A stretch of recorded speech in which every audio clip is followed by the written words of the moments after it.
Les Spinut et Snoopy, qui ne l'étonnait pas. C'est enregistré le 6 novembre 1950 par Sal Sous, qui se faisait appeler Spatty par ses amis, il y a 61 ans, dans le média des bandes dessinées, n'a de cesse évolué. Dans le design du personnage, le rassou de personnage, et ainsi de l'adaptation à l'époque, il a tenté le taux des anglo-saxons, puis celui du reste du monde.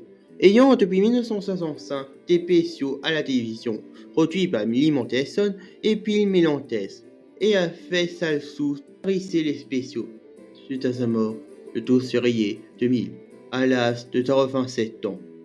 D'un bout d'un temps, la PD Spinut s'arrêta à faire son réacteur, et par la suite, de nombreux cinéastes, studios et recruteurs venaient ou appelaient la famille Sous pour leur demander de réaliser un film, disant Satan qui remplirait l'âme des Spinus. Mais, ne voulant pas voir l'œuvre de Sal dénaturée, ils refusaient à sa fois, dont à Cloustaille en 2005, qui marrait le refus, puis tout de même leur montrer des matériaux de base. Plus tard, Jesus, fils de Sal, qui se trouvait alors dans un centre domicilieux durant la période de Noël, participa à un programme caritatif de Noël où lorsqu'on faisait un don d'argent, le Tissilota jouait une chanson choisie par le donateur. Alors, Red, après son don, lui demanda de jouer la chanson Snoopy Christmas du groupe de rock Royal Smith. Et en écoutant la chanson, il lui vint à l'esprit une histoire sur Snoopy et les Spinus, et pensa qu'il pourrait s'assurer d'un excellent film.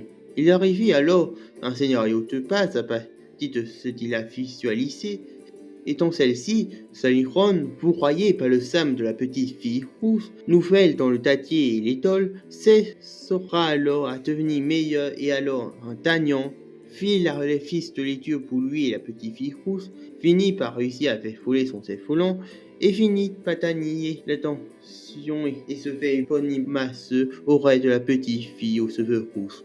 Et en parallèle, Snoopy, s'inspirant du patour de Sally Ron, écrit une histoire où lui, un as volant de la Première Guerre mondiale, tombe amoureux d'une sienne. As volant est allemand, dont il tombe amoureux, sans oublier les tombes aériens avec le baron rousse. Lost Red présenta le scénario de base à sa famille, celle-ci l'arrêta et valida son idée de film. A fait cette validation, il n'aurait exclu à choisir le studio. Se souvenant de la bonne qualité du matériel fait par Slowstyle en 2005, ayant remarqué la grande fidélité du film Autumn pour le livre du Dr. Seuss dans l'adaptation, il contacta alors Thierry Foss pour leur annoncer que finalement il s'acceptait la production d'un film Spinu à condition de lui et son fils Ryan soit les scénaristes et de le réalisateur soit Steve Martino, celui qui a réalisé Autumn. En 2012, Ray et Steve Martino se rencontraient au Swamp Café, là où Sal Sous détenait sa sous. Ray et Steve discutèrent plusieurs sous sur le long méra, et ton vite de ce fils serait excellent pour faire découvrir les Spinut à une nouvelle génération.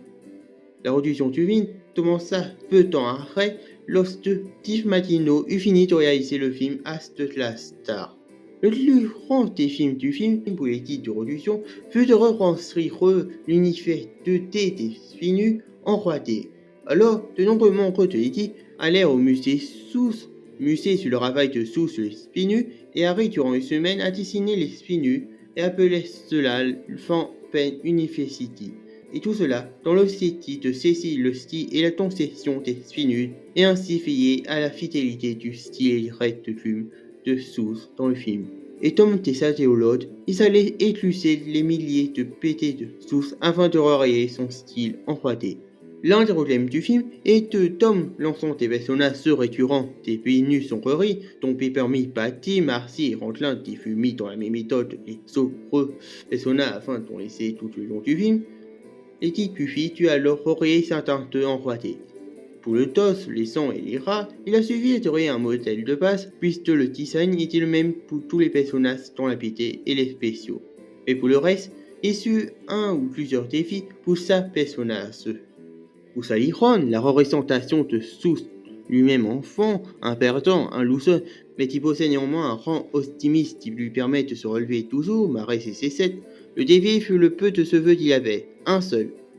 Au lieu de mettre un seul cheveu qui ne serait de peu visible, Ils sont regroupés avec Lucifer en sang avant de recouvrir l'épaisseur du règle de soufre. Et comme ce règle était différent dans sa tasse de BT, il décidait de l'animer pour qu'il s'attorde aux émotions et sentiments de Saliron. Et d'ailleurs, il vit au feu au cheveux de Saliron avec la statue en fil de fer qui ressemble près pour près à sa boule de cheveux. Pour Snoopy, le personnage terrorisant de Sauce Foulaire, ce Beetle, gros, amusant et intelligent, il eut roi des filles.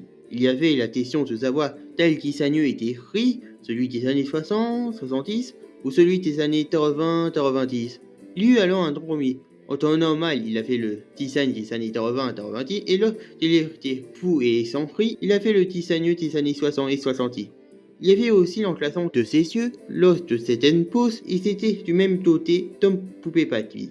Alors il rendit ses yeux et sa ruffe mobile sur sa tête, qui bien mis tata, le design jeté de la BD en raté. Mais les refaire révélaient la supercherie. L'éclairage des yeux des Spinus et affairé R1, l'exercice des Tilly entre détails réalistes et le fait de donner l'impression de ces détails s'intègrent dans le design épuré de sa personnage. Et arrête de non réessayer, il décidait de Snoopy aurait de sein refait spéculaire sur ces yeux-là. Et le dernier défi fut de son pelage clan ne se trompons pas à faire la clans de la NES, et tu suffisamment éloigné la température des deux clans afin qu'ils ne se trompons pas. Pour Linus, la voix de la SSE ayant tout sous sa couverture, le défi fut ses cheveux composés de deux raies titulaires. Et c'est l'horaire différentes itérations, si ça choisir pour tous ceux de différents types de cheveux, de tous ceux sont en fait deux durées variables, de tu fais, avec une touche finale de messe de différentes longueurs et tailles, divorcées de manière similaire à celui de Saliron, comme dit précédemment.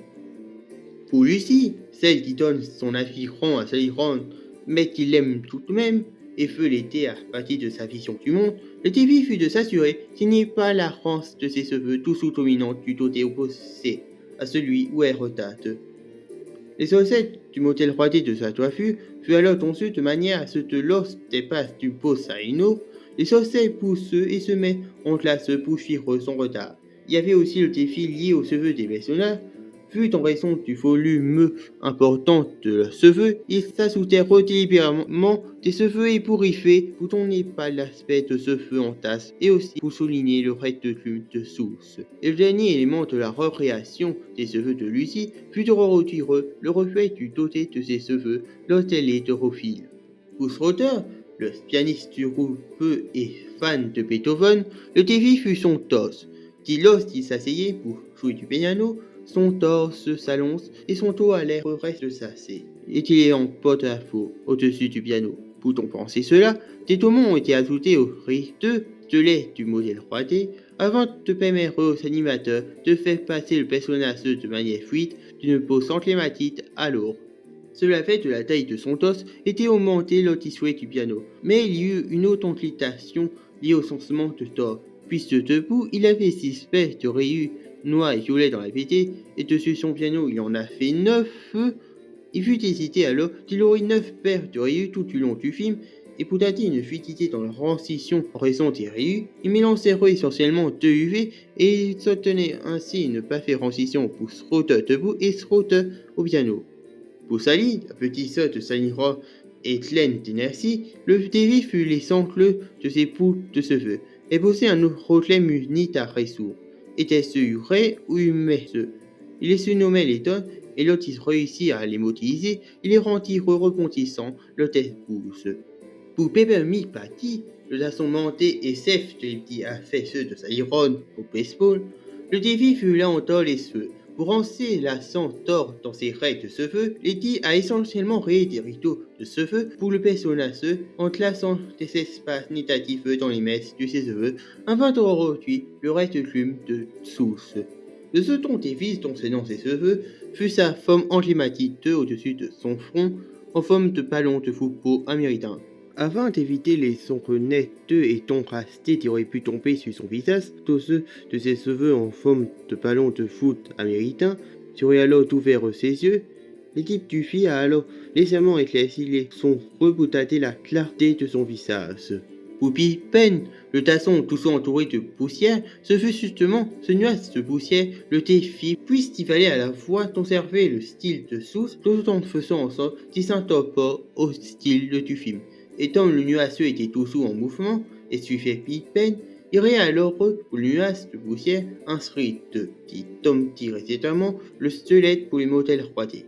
Il le rendit ici une fulmirie passée sur une SUV avec des tourments d'animation qui permettraient essentiellement à toutes les partitions simulées de suivre Pippen partout où il allait, et d'augmenter ou de diminuer sa taille en fonction de l'action dans la scène. En se référant à la bande dessinée, les types d'effets spéciaux s'est ensuite attelé à la réaction des composants croisés qui constitueraient la poussière réelle de nuages du Pippen. Afin de différencier les divers détails de la poussière, ils identifièrent les tas composants des dessins de Sousse, le remplissage de poussière, les contours des salles, le reflet des salles et les particules. Pour Franklin, le premier personnage afro-américain de Sousse rajouta à sa BD en 1968, la seule particularité fut ses chaussures, qui étant différentes de celles des autres tassons, en raison des degrés végétales, ils étaient alors de mer du sauneux, ce qui donne à ses chaussures un look plus sportif. Pour Marcy, l'intellectuel et foi de la raison, allant de pair avec Peppermint Patty, le début fut d'exprimer ses émotions au niveau des yeux, puis il savait tâter la clanceur d'effet de ses lunettes. Heureusement, comme ses lunettes ne faisaient pas partie du modèle roité de Marcy, il put y mettre un dispositif mobile afin de modifier légèrement la forme de ses lunettes lors de mouvements de sa tête, et ainsi il put transmettre ses émotions grâce à des déclassements de ses lunettes vers le haut ou vers le bas, quantité, l'excitation ou encore la modification réalisée de la forme pour le donner l'apparence d'une lame afin de transmettre la tristesse. Pour Rita, celle qui est fière et se vante de ses cheveux naturellement bouclés, il fallut atténuer la rousseur de ses cheveux afin qu'elle ne soit pas identique à celle de la petite fille aux cheveux rousses. Et l'autre reclame de ses cheveux fut les boucles, puis se déclassa lors d'elle les tous dans la BD et les spéciaux. Il fallut alors créer un string pour chacune des 47 boucles de ses cheveux, afin de les rendre mobiles. Et pour dater l'impression que ces boucles reviennent réellement de son cuir chevelu, elle fut fixée à de petites formes ressemblant à des rayons alternés et fut disposée sur toute sa tête.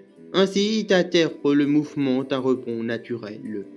Pour Violet et Patty, personnages récents depuis 1970, un duo de meilleurs topineux ainsi que Sammy, un spinus laissé récent également depuis 1950 et ayant peu d'interaction, grâce aura failli faire pour les sauts personnages récemment, il n'y eut pas de reclame pour les rarer en pâté, ce qui était de même pour les enfants figurants du film. Mais pour l'histoire, Violet et Patty devinrent les sapireux de ce qui était tout le nom à l'état, et l'équipe rendit leurs interactions importantes. Ceci fait, on a envie d'en savoir plus sur elle, et ses interactions permis après de savoir pourquoi son père aimait tant les utiliser dans son œuvre. Pour la petite fille aux cheveux rousses, le défi fut de re-inscrire le fameux de ressent Saliron pour elle. Malgré le si peu de références dans les BD de Sousse, il passait son visage sur celui de Srida, qui possède un nez pointu, faisant qu'elle appartenait à l'univers des Spinutes, tout en lui donnant un aspect à part. Pour qu'on ne voit quasiment pas son visage, il mit des obstacles devant son visage ou la mettait de dos.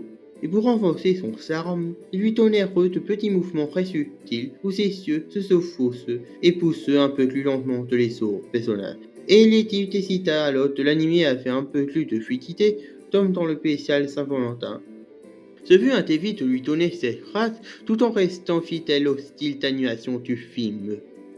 Pour Woodstock, le meilleur ami et fidèle compagnon de Snoopy, pour son visage et sa bouche, il a suffi de rendre les mêmes principes de ceux de Snoopy, mais le défi ici, qui fut le plus difficile de tous selon l'équipe, fut de réduire la raie ambiguë de ses clubs. Les 800 raies qui composent les clubs de Woodstock, à fait l'arrière et au-dessus de sa tête, sont d'une simplicité rompeuse dans leur conception. Ils accordaient une attention particulière à la forme de ces clubs et plus important encore à leur emplacement. Les clubs furent alors hérissés une à une afin d'accentuer les différentes expressions et émotions de Woodstock. Un autre défi fut l'équilibration des douleurs afin de dater le son de ces clubs. Car si les douleurs étaient ressautes, Woodstock devenait alors rance. Et si au contraire elles étaient refroides, alors Woodstock devenait vert. Pour Vivi, la tannisseuse de Snoopy M dans son imaginaire, et dit ici une affiarisseuse et photographe des positions ennemies, qui possède un fort terre-à-tête, il fallut lui donner une forme debout, proche de celle de Snoopy, tout en testant des caractéristiques de Stanis, afin qu'elle ne ressemble pas aux frères et sœurs de Snoopy. Son animation fut confiée à l'animatrice de personnages Lauren Pater, qui donna à Fifi des qualités similaires à celles de l'une de ses héroïnes d'enfance, Amelia Earhart, pionnière dans l'aviation d'Angleterre. L'audace, le thorax, l'intrépide, ainsi que l'intelligence. Pour les frères et sœurs de Snoopy, présents en scène post-série, il suffit, comme pour Fifi, de rendre le même modèle de passeuse vide. Le seul problème fut les mouvements d'Olaf, puisqu'il est en fait une boule de neige géant. Il décidèrent alors de ne pas lui donner de sang, mais seulement 2 pieds qui poussent afin énergie fluctuante, ce qui la rendurait amusant à animer pour les animateurs. Étant une version antérieure du scénario, Spike et Olaf étaient tellement pilotes et étaient Snoopy dans son histoire. Maintenant qu'on a terminé de parler de la réaction des personnages, parlons du reste du film. Et où il fallut reprendre les mêmes positions de les différents types de tasses de la PT, ainsi que sa profondeur, afin d'en ait la raison de la ligne. Du tout, il fallait rouvrir la bonne longueur de l'objectif de la caméra numérique qui filme l'animation du film. Puisque lors de la longueur de l'objectif est diminuée, il faut la rapprocher du personnage pour dater la même taille. Et inversement, lorsque la longueur est augmentée, il faut s'éloigner du personnage pour dater la même taille. Alors, lorsqu'il travaillait sur la scène de la séance synchrone au sens de tenter de celui-ci, l'une des premières scènes du film, ils essayaient différentes longueurs de l'objectif. C'est à trouver celle qui correspondait à faire la taille et la remonteur des tasses des pentes dessinées dessous. Il y eut néanmoins des deux problèmes parfois avec la caméra et l'objectif, comme dans la salle de classe où le mus tenait la caméra de l'objectif de taille de 500 mm dont on voyait la classe de face. Il a suffi alors de désactiver le mur. En regardant les BD, ils constatèrent que pour exprimer les émotions au niveau des yeux, tous faisaient ainsi ceux lorsque les personnages regardaient en bas, des 9 lorsqu'ils regardaient en haut.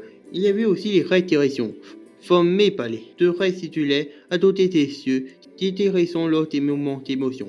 Pour des intérêts à la peau, les études de 3D et de matériaux ont développé des textures articulées afin que les réitérations puissent être contrôlées par les animateurs, permettant ainsi à l'étude de matériaux d'intégrer correctement les serrations à la texture de la peau des personnages. Un autre défi du passage de la 2D à la 3D était la tête des personnages, puisque en la faisant de façon normale pour la 3D, glorifie tempêter la nature des spinus et de Snoopy, puisque les sinus ayant 2 poses récurrentes différentes, sans parler de celles relevées, celle de face et celle de revue, elles étaient incompatibles en 3D.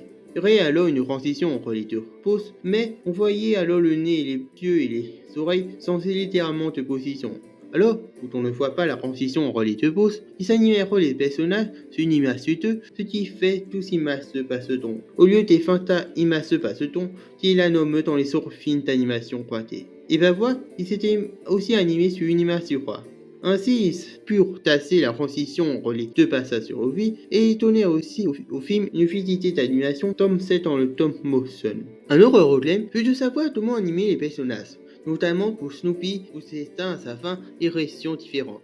Ils se référèrent alors aux PCO d'animation et tout erreur les interviews et enregistrements autour de Pim Milantes. Et Harry, durant les Campus University, a dessiné la transition grâce au test d'animation Peppa Pig. Éviter à l'équipe du film de réfléchir aux soins d'interprétation et plus haute année de souhait. Et ce qui se fait en physicalité, présence physique sensible, ils s'entanièrent alors en simplicité, ce qui est intrinsèquement plus fidèle à l'esprit des spinus. Ainsi, réussissent alors à rendre en 3D l'animation des spéciaux. Pour l'animation de Snoopy, elle était plus facile à faire grâce à son design. Il fallut également reproduire l'ouverture de la bouche des personnages lorsque les enfants sont de profil, ce qui ne fut pas donc l'idée. Contrairement à Snoopy, qui te passe sa grande variété de directions et sa grande vertu de pouce, le tissu et prix du parent pouce, l'édit dut alors ajouter un nouveau système de contrôle d'animation à son téleste global. Et dut ensuite trouver un moyen de modéliser la forme de sa bouche et de développer l'amplitude des mouvements ou tomes dans les sur. Un autre élément de l'animation du film fut ce qui s'appelait les membres fantômes, puisque le film étant animé sur une image suiteuse et parfois sur froid, empêchant ainsi l'utilisation du mouvement, Tom pensait alors en créant des touffes des membres afin de suggérer le mouvement comme dans l'animation 2D. Et il rajoutait également des raies de mouvement là encore comme dans l'animation 2D. Une autre utilisation du film fut le design de costume de face de Siren. Ils ont exploré de nombreux concepts de design pour le tostus de face, mais aucun ne convenait. Mais le superviseur en animation Nick Runo eut l'idée de s'inspirer du déguisement du spécial Halloween, puisque Siren ayant fait plusieurs trous pour les yeux, celle-ci ressemblait aux tasses noires d'une face, et ainsi put créer un déguisement de face pour Siren. Il y a aussi la pluie. Apparaissant lorsque Siren revend accidentellement à la main sentie, il fut pensé de Tom pour le reste de l'animation ratée d'utiliser des touts de taux sur temps. Mais Tom le film était animé sur une image sur deux, il s'agit d'une alternative dans la BD, où la nuit est représentée par des sortes de touts de rosets réguliers dans les raies du stylo dessous. Il modélisait alors minutieusement différentes versions de touts de pluie de forme et de longueur variées, pouvant être étirées et allongées, et les intégrer ensuite aux images du film.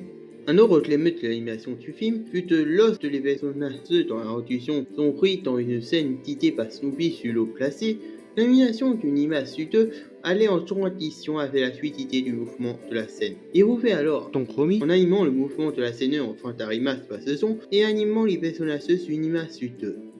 Un autre détail du film fut la sous-reproduction de l'animation 2D dans les scènes en raté. Tom, la poussière de Pippen citée précédemment, ou encore les restes de mouvement, les torts d'amour de Sally et de Sally Roy, des lignes dessinées, des membres détalés avec le modèle, la sous-onomatopée à cet instant du film, et le fond de tout le chanson lorsque Snoopy se fait mal.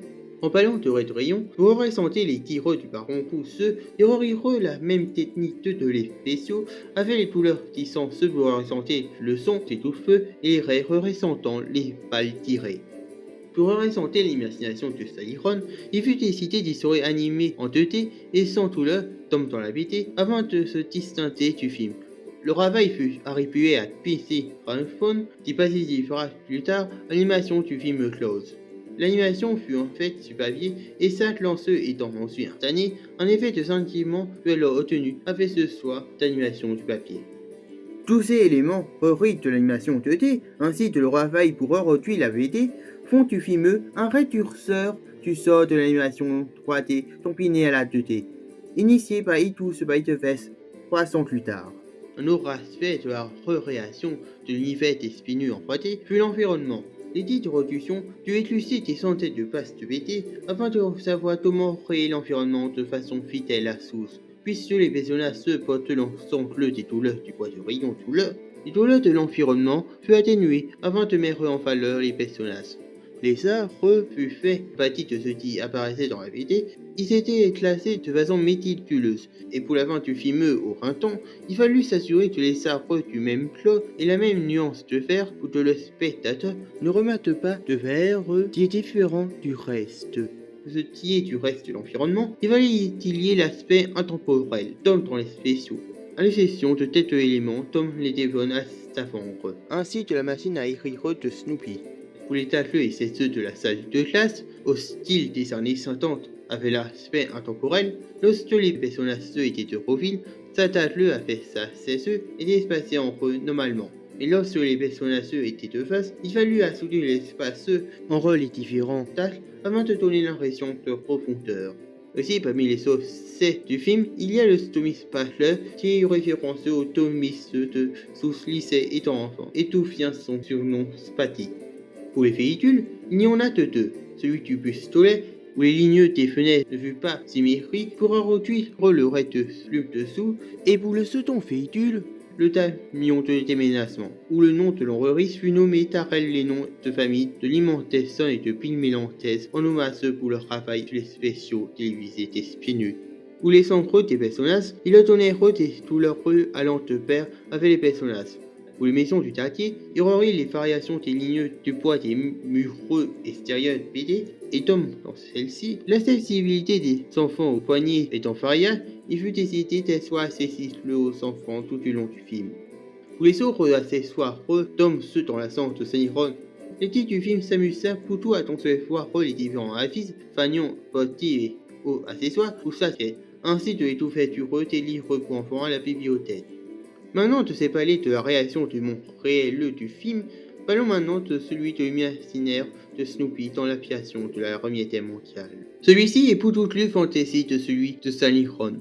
Ainsi, il le rendit beaucoup plus statuesque et mit beaucoup plus station. Il s'assurait également de répéter le style graphique de South. Et la seule limite fut de ne jamais montrer la passe de la liste de Snoopy, puisque South ne l'ayant jamais montré dans Snoopy s'imaginait la piloter. Ainsi, le directeur de la photographie Renato Fatao et le directeur de la photographie Frost Tatton ont relevé le défi de redescendre le de Tamirata, Yvon et Dynamite pour filmer de façon optimale la Nice tout en montrant jamais son pas.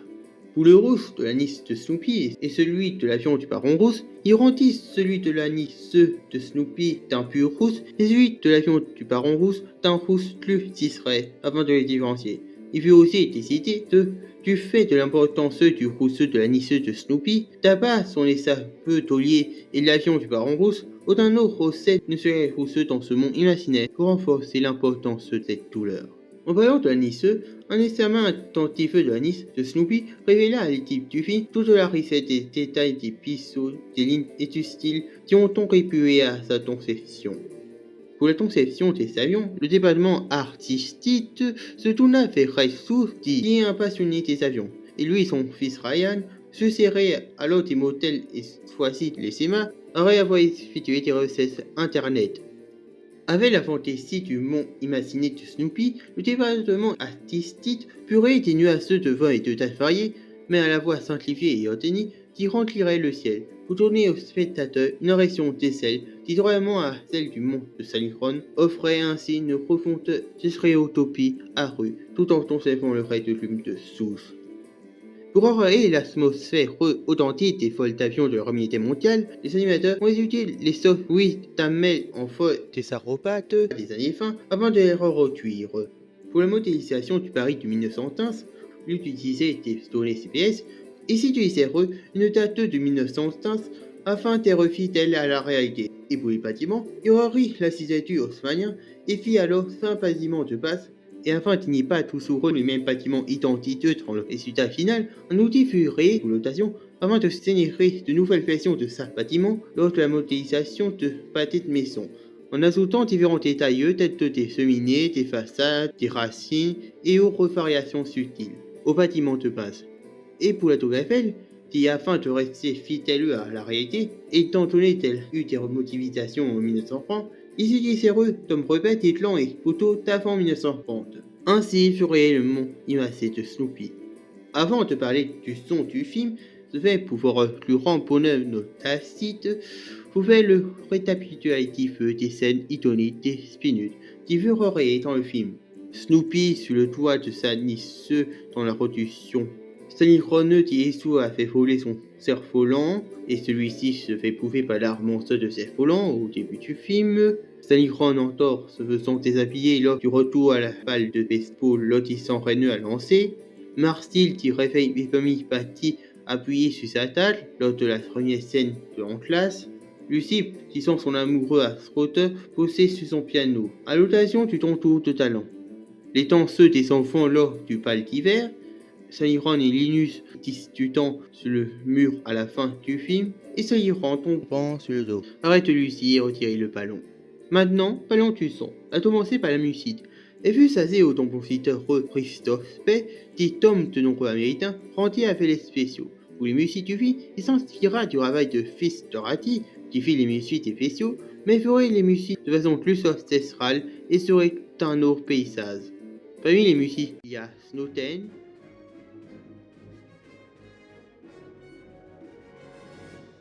Never Dive On,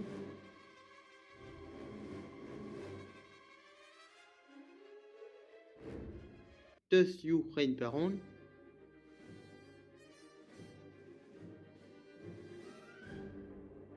et tout le On Sairon.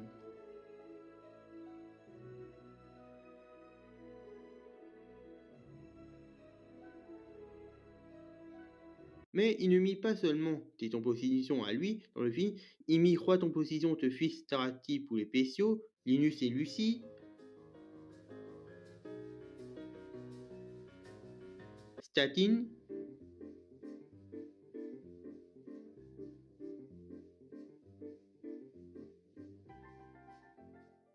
et Christmas Time is Here.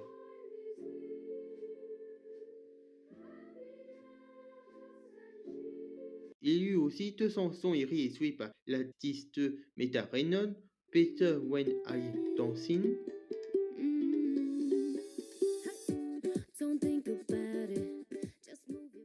et To Be Alive pour série de fin.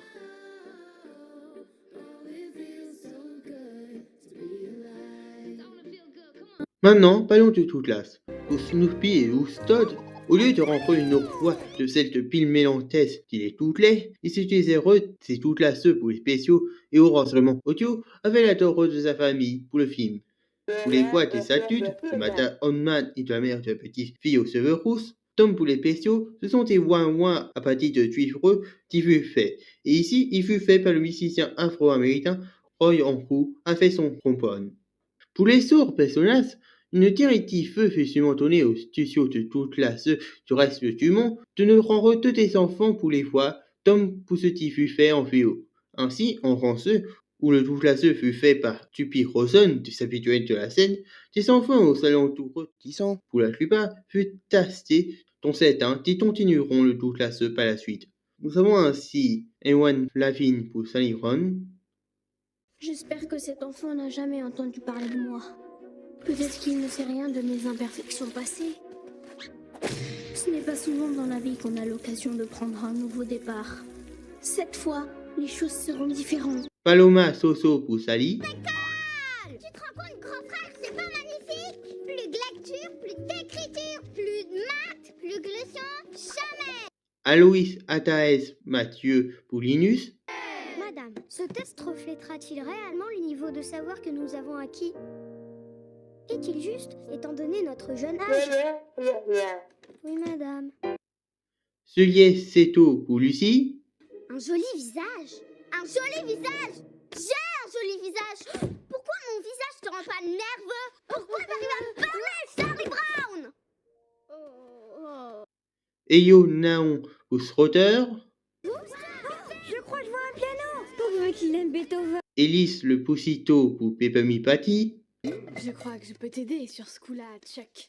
Marcy vient de me lire une longue liste de chouettes romans. Huckleberry machin ou Gros Noir. Mais, d'après ce qu'elle dit, le plus grand de tous les temps, c'est un livre de Léo Tolstoï. Un vieux livre, je crois, qui est guère épais. Lana Ropion pour Marcy. N'en dis pas plus, Charles. Viens, suis-moi. Voici le livre que tu cherches. Guerre et paix de Léon Tolstoï. Otta Satora pour Franklin. J'ai l'immense plaisir de te remettre aujourd'hui cette récompense pour avoir fait un sans faute au test d'évaluation annuelle. Mais avant toute chose, une déclaration. Mas Fofio pour Pigpen. Désolée, je suis en retard. Mais qu'est-ce qu'il fabrique? Marie Delamare pour Violette et Lisa Morelli pour Patty. Laisse-le tranquille. Ouais, laisse-le tranquille. Dis-moi, Charlie Brown, pour bien réussir la fiche de lecture, quel livre tu suggères? Une BD? J'aurais juré que les classiques avaient des couvertures rigides. Ben ça alors, on se sent bête tout à coup. Rosanne Boulanger pour Rita. Mes cheveux naturellement bouclés. Léon Cruel pour Sermi. Hey, je l'ai vu en vrai. Sanelia Toatou pour Le Tasson au Volant. Ils volent. Waouh! Merci pour tout, monsieur. Vous êtes calé en cerf-volant. Et Lilia Araton pour La Petite Fille aux cheveux rousses. C'est simple. Parce que j'ai vu le genre de personne que tu es. J'aime la compassion que tu as eue pour ta sœur au concours de talent, l'honnêteté dont tu as fait preuve à la cérémonie. Et le jour du bal, tu as été courageux et vraiment rigolo. Maintenant que le film était fini, ne restait alors plus à le sortir. L'enfant première eut lieu à New York le 1er novembre 2015 et sorti aux États-Unis et au Canada le 6 novembre 2015 à l'occasion des 65 ans de la franchise Disney. Tandis qu'il sortit en français, en Belgique et en Suisse le 23 décembre 2015. Au box-office, il en retirera 100 francs, fait 2 millions de dollars aux États-Unis et au Canada, et 116 millions de dollars dans tout le territoire, faisant un total mondial de 246, fait 2 millions de dollars. Pour un budget de 99 millions de dollars. Sur Rotten Tomatoes, il y eut un taux d'approbation de 7,1 sur 10 et une note moyenne de 87%, passé sur 197 rated. Ce en fait le film le mieux noté produit par Blue Style. Sur Allociné, il reçut un score de 3,8 étoiles à la voix d'Hérédité de Dupuis. Le film fut nominé au titre du meilleur film d'animation des différentes associations de critiques de différents films états-uniens et reçut le titre de meilleur film d'animation par l'association des critiques de cinéma afro-américain. Ainsi créé et accueilli le Six Spinus ou Snoopy et Pinus, ainsi fut-il renommé en France. Merci à Tiff Matimno d'avoir réalisé le film, merci à Ray Sou et son fils Ryan Sou pour avoir écrit le film, merci au compositeur Christophe Pell d'avoir réalisé les musiques originales du film. Merci à Meta Raynor d'avoir réalisé 200 sons pour le film. Merci au regretté Blue Style Studio et CCTV pour la production du film. Merci à la 20th Century Fox d'avoir financé et distribué le film. Merci aux Sun Butler français qui ont depuis bien rempli. Merci au Stéphane Stalsous d'avoir réalisé l'univers des Spinuts, ainsi que ses collègues et amis Pinu Nantes, Limontes et Fils Taratine qui ont été à réaliser les spéciaux et ainsi étant les Spinuts à l'audiovisuel. Et merci à vous d'avoir regardé la vidéo sur Topo. Si vous l'avez aimé, likez-la et abonnez-vous. On se retrouve le plus tôt possible pour le prochain épisode post-Freeway où je vous raconterai la réaction de la série Nisato à l'audition de cet instant. Et quant à moi, je vais regarder Snoopy et les Spinuts.